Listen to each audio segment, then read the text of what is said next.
Hey you, want to hear something cool? Trying to keep warm in this turtleneck weather. Yeah, it's cold. It's cold out, guys. It snowed today. Hi, welcome to another episode of My Naked Stories. Okay, how are you guys doing? Yeah, I'm feeling really excited today. And what do I want to talk about today?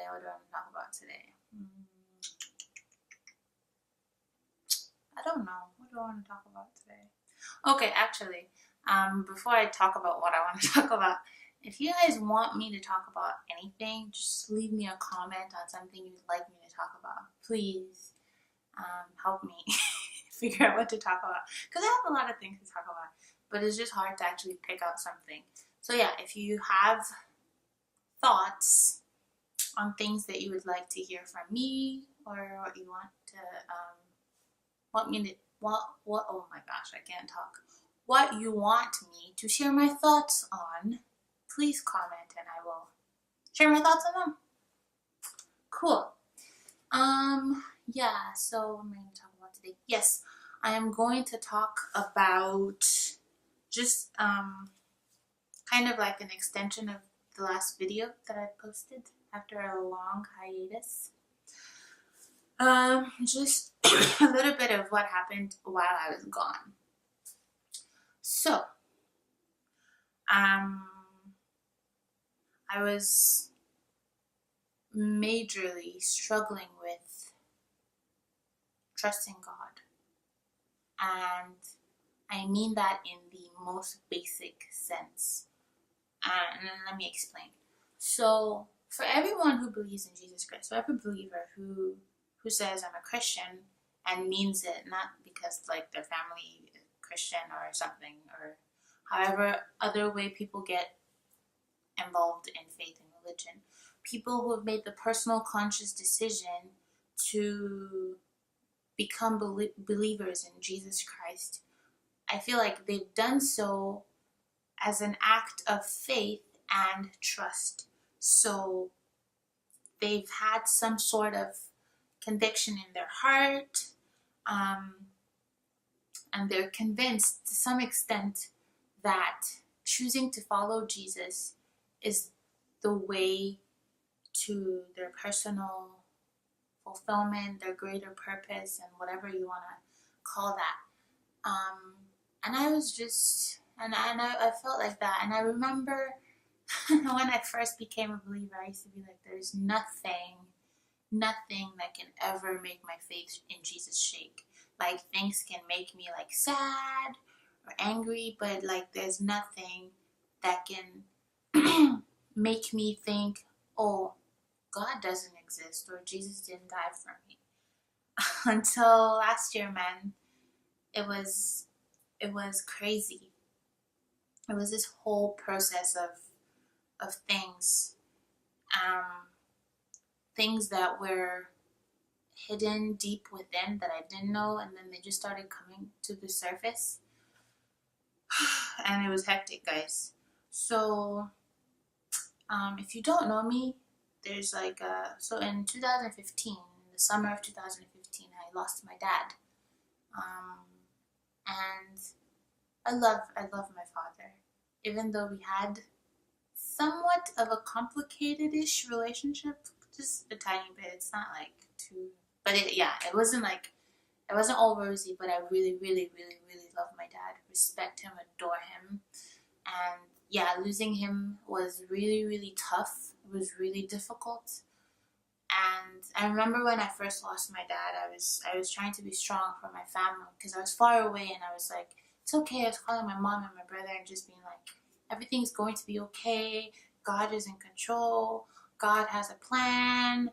God knows what he's doing. And I was like, my faith was like there. And I was singing Fred Hammond's I Will Trust. I will trust in the name of the Lord. I was literally just like, in my zone. And it was kind of like, how do I explain it?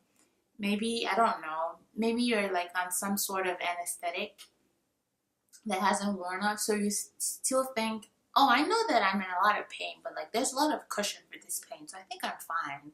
And then when the anesthetic gradually wears off, you're like, whoa, okay. That was, yeah. So that's kind of how I felt. And this is not like just, this didn't just happen towards the end of last year. This gradually unfolded from 2015 up until now, 2019, almost 4 years later. Um, it was just a gradual unfolding of pain, great pain and anger that I was feeling. I was mad at God because I prayed for my dad to be okay and he wasn't, or so I thought. Like, when I told you, God, that you should make him okay, I didn't mean take him to heaven, because you know that's another thing people say, to be absent from the body is to be present with God. And it's true, it's true, it's true. But let's be honest, sometimes if you're grieving, you don't want to hear that, because you're like, okay, but I'm here, still present in my body, and I would like this person that I love to also be present in their body so that we can interact, because I can't see them. And essentially that's kind of the type of feelings that I was feeling over this period of time. And it was just really hard and incredible, just incredible pain that I was feeling. And I didn't think it would leak into like my fundamental faith in like Jesus. You know what I mean? Like, okay, you're mad at God is very different from God, are you even there?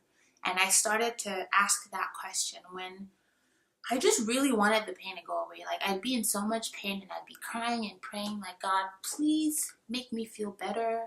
Send me a word, speak to me, do something that makes me know that you are in this with me. And one of the things that was a big thing for me was, I don't like the story like when people are like, the devil is afflicting you, the devil is afflicting you. I don't believe that the devil can afflict me, at least not without God's permission. And one of my references that I use when I think about that is Job. Even before like all the crappy stuff that happened to him started happening to him,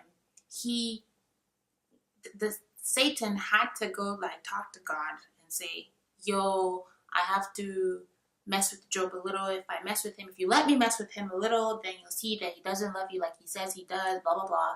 And God was like, okay, do your thing. So in that instance, I can't say, oh, Satan started afflicting Job. No, I feel like if God didn't allow that to happen, that wouldn't have happened. And up until I started going through my own grief, I used to be like, oh, Job's story is so inspiring. A guy who like trusted God through everything. He didn't give up. And I was like, yes, Job, good job, way to go. And like sometimes empathize with Job, like, oh man, he went through a lot, but he made it, you know, just kind of from an outside point of view, because I didn't know what it felt like to feel the kind of pain that Job felt, to feel like you've lost everything. I mean, I know I haven't lost everything, but Job literally lost everything. And I got a glimpse to the kind of pain that Job felt losing my dad. And I started just thinking, you know how like the Bible says like Job got everything back, and I just started going into dark places thinking, I don't want another dad. Like, I want the one that I had. You know, when people say like, well, everything you've lost, you'll get it back, or in more folds, and like God will bless you, give you double for your trouble, and those nice sounding sermons. It sounds all good, but when it comes to someone you care about, someone you've built a relationship with, it's like, I don't want to lose my father. I don't want to replace him with another father. I just want the one that I had. Can you give it back to me? You know? And that's kind of how I was feeling for a long time. But the purpose of this video is not to give a conclusion to that. You just have to stay tuned. But the purpose of this video is just to say, people who believe in God feel pain too. They feel doubt too. They feel fear too. But one thing I've learned, and I'll talk more about that in other videos, is God is faithful. That's not a catchphrase. It's the truth. Because through everything I said and did to God in rebellion, in anger, and everything I was feeling, I feel like he remained constant. He did, and he took me back in his arms when like I started seeing the light. And I'll talk more about that in other videos. But yeah, the point of this video is essentially, I think I'll title it something related to we all feel pain. But we all feel pain.